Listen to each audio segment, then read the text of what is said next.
Hey, what's up guys? Ayan, price update po tayo ng mga bilihin.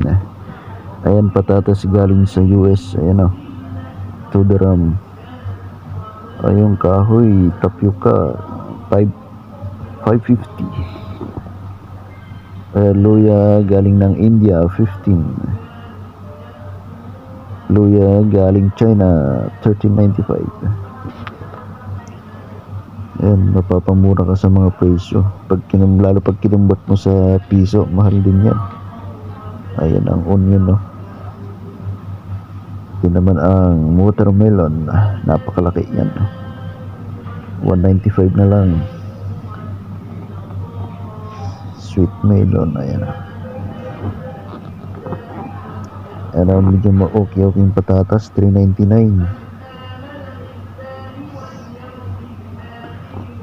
Ayun, ang dahon ng saging